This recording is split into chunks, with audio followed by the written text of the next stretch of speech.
tongkat yang ia pegang. Tongkat itu lalu berubah menjadi ular. Orang tidak mau kalah, ia lalu memanggil para penasehat dan tukang-tukang sihirnya. Mereka pun membuang tongkat mereka ke tanah, dan tongkat-tongkat lalu berubah menjadi ular juga. Tapi tongkat Harun menelan tongkat pegawai-pegawai Firaun itu. Saudaraku, ada hal yang penting di sini, yaitu janganlah kita tertipu oleh si setan. Tentu saja, keajaiban tongkat Harun berubah menjadi ular terjadi karena kuasa Allah. Lalu kenapa tongkat tukang sihir dan pegawai Firaun itu juga bisa berubah menjadi ular? Apakah dengan kuasa Allah juga? Tentu saja tidak. Allah tidak mungkin melawan dirinya sendiri. Lalu bagaimana asal kuasa yang mengubah tongkat para tukang sihir dan pegawai Firaun? Dari setan tentunya. Tapi saudaraku, lihatlah bahwa Allah lebih berkuasa dari si setan.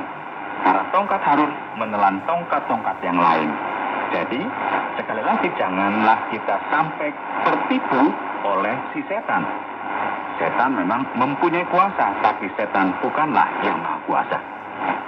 Kitab suci sudah menunjukkan kepada kita betapa liciknya setan itu dan suka sekali untuk menipu manusia. Dia juga punya kekuasaan dan dapat melakukan mukjizat-mukjizat. Meskipun begitu, kita sudah melihat dan seharusnya merasa yakin bahwa Allah lebih berkuasa dari setan. Setan bisa saja sangat berkuasa, tapi ingat, Allah kita lebih lagi, sebab Ia maha kuasa. Dalam cerita tongkat yang berubah menjadi ular, kemahakuasaan Allah terlihat saat tongkat Harun menelan tongkat-tongkat para pegawai Firaun. Tapi, walaupun Firaun melihat hal itu terjadi di hadapan matanya, dia sama sekali tidak bertobat dan mau mendengarkan sabda Allah. Sekarang, marilah kita lihat apa yang tertulis dalam kitab suci. Beginilah dikatakan. Kemudian Tuhan berkata kepada Musa, raja itu sangat keras kepala.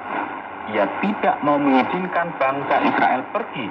Sebab itu, pergilah menemui dia pagi-pagi pada waktu ia turun ke sungai Nil. Bawalah tongkat yang dapat berubah menjadi ular itu dan tunggulah kedatangannya di tepi sungai.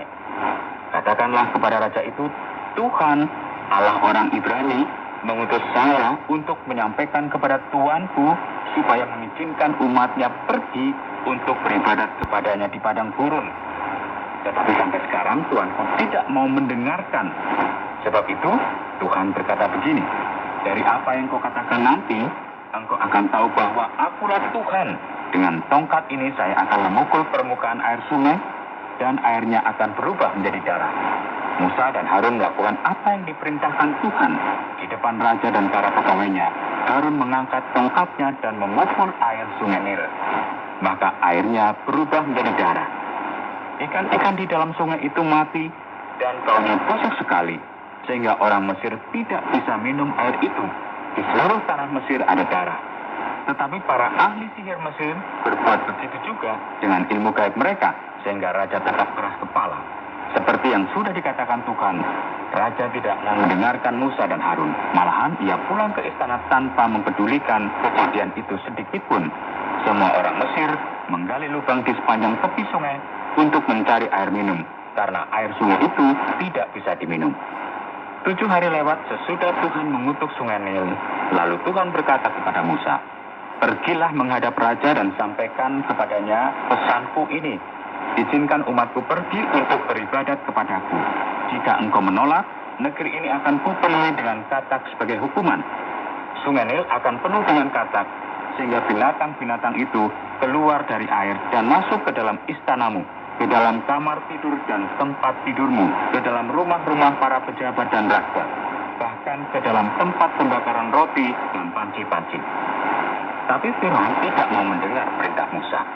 Lalu Tuhan berkata kepada Musa, suruhlah Harun merentangkan tongkatnya ke atas sungai-sungai, saluran-saluran dan kolam-kolam, supaya katak-katak bermunculan dan memenuhi tanah Mesir.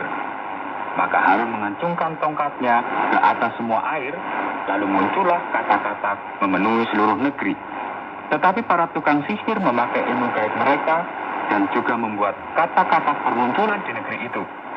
Raja memanggil Musa dan Harun dan berkata, berdoalah kepada Tuhan supaya ia melenyapkan katak-katak ini, maka aku akan mengizinkan bangsamu pergi untuk mempersembahkan korban kepada Tuhan.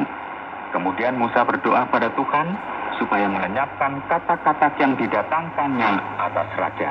Dan katak-katak yang ada di rumah-rumah, di halaman-halaman, dan ladang-ladang mati semua. Orang Mesir mengumpulkan bangkai katak-katak itu sampai bertimbun-timbun, sehingga seluruh negeri berbau busuk. Ketika raja melihat bahwa katak-katak itu sudah mati, dia berkeras kepala.